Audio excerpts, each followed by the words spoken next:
Good morning, Mets fans, and welcome to a Tuesday edition of Driving with Mr. Met. I am Mr. Met, and last night the Mets kicked off a 10-game homestand welcoming in the Philadelphia Phillies for the start of a 3-game series, and the Mets are victorious. What a difference a week makes. A week ago tonight, Steven Matz was in the process of allowing an 8-run first inning without recording an out. Last night, Steven Matz looked fantastic. He looked dominant. He looked like the pitcher that we all hope he can be every time he starts. Do we take something from that? I don't know, but I want to talk about last night's game, Matz's performance, and the rest of the continuation of the Phillies series.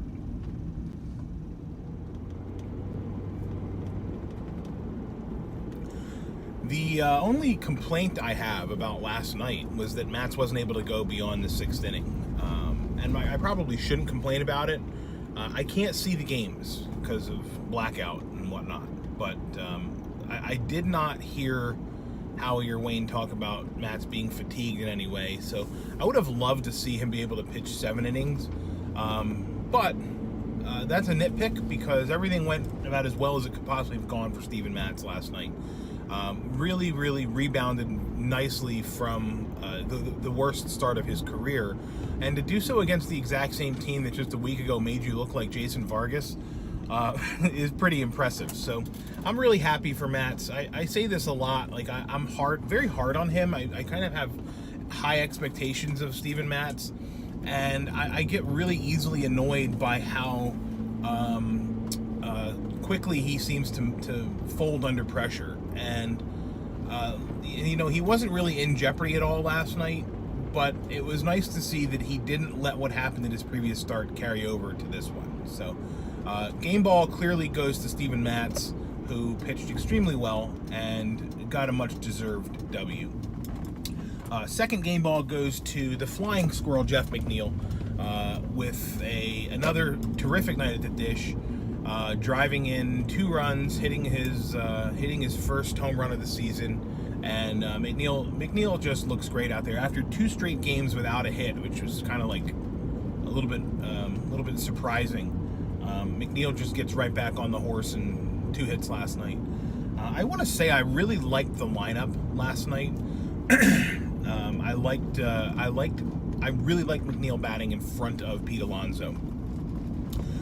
Pete Alonso has 8 home runs on the season. I think it's 8. It might even be 9, but I think it's 8. But regardless, he has 8 or 9 home runs on the season, and a lot of them have been solo home runs because he's been batting behind Brandon Nimmo.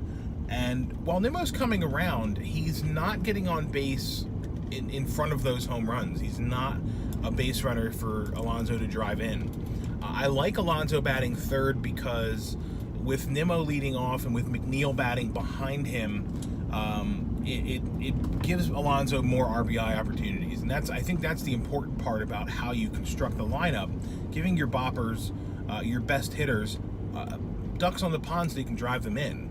That's what you need to start doing. I don't know when it became fashionable to bat your best hitter second, because your best hitter should be batting in an RBI situation. Should be batting third or fourth or even fifth, where they're going to have the most opportunities to drive guys in.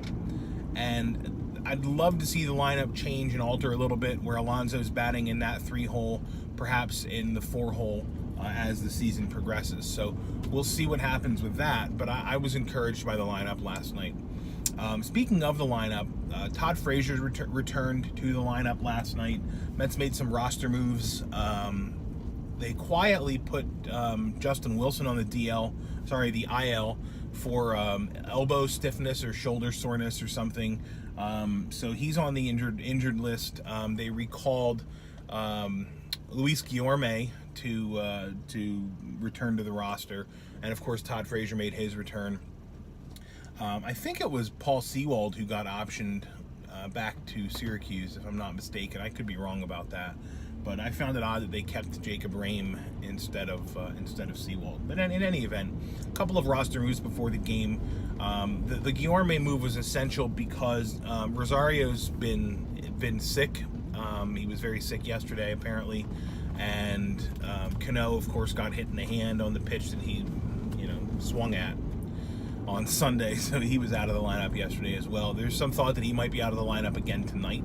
So, look, the lineup the Mets brought out last night was okay without Cano, and this speaks to what I was saying yesterday about the depth of this lineup and how even without certain pieces, there's enough here to have still have a really potent offense.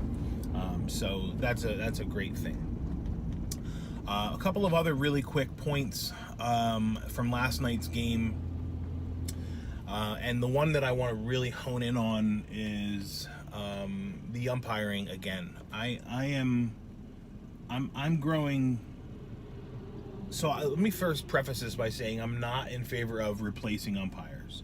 I'm not. I don't want robo umps. But what I do want is umpires who can follow the rules and interpret them properly, and B, focus on the game on the field. And my issue last night was with home plate umpire, and I forget his name. Damn it, I just wrote it down like 20 minutes ago, but it was Pete or Paul or whatever the hell his name was. He earned a GOAT from last night's game. And look, I hate Bryce Harper. All right, I am not a Bryce Harper fan, but Bryce Harper had no reason to get thrown out of that game last night. He was in the dugout. Yes, he was running his mouth.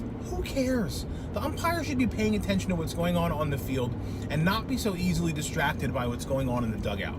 And he's paying attention. That means the umpire is paying attention, even if it's 5% of his attention on what's going on in the dugout, causing him perhaps to miss a pitch.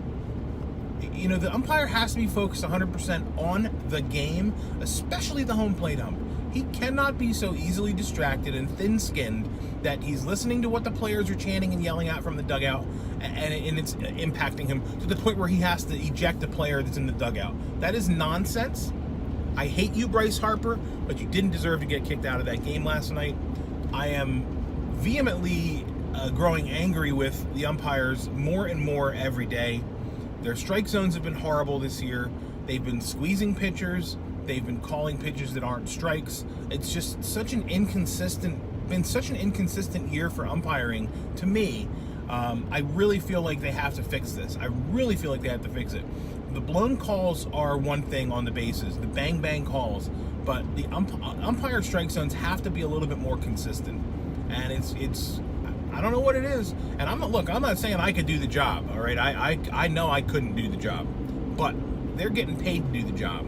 So they should do it well, and they should start paying attention to the field and not to the dugout. So that'll wrap it up for today. The Mets continue their series with the Phillies tonight. Zach Wheeler on the mound for the Mets. Zach Eflin on the mound for the Phillies. 7:05 start. So 7:10, I guess. I will be listening because I can't watch. Thanks, blackout. But I'll be back tomorrow, hopefully at some point, to recap the game. I am going out of town the rest of this week, starting tomorrow evening through Saturday. So I don't know when I'll be back. It might be tomorrow. It might not be till the weekend. It might not be till next week. So as soon as I can get back on, I will get back on and I will record something. It might even be from a hotel room. I don't know. Whatever that might be. Thanks for watching. I appreciate it. Follow me on Twitter at Mr_Met. That's MISTER_MET. Do not spell out underscore. And as always, let's go Mets.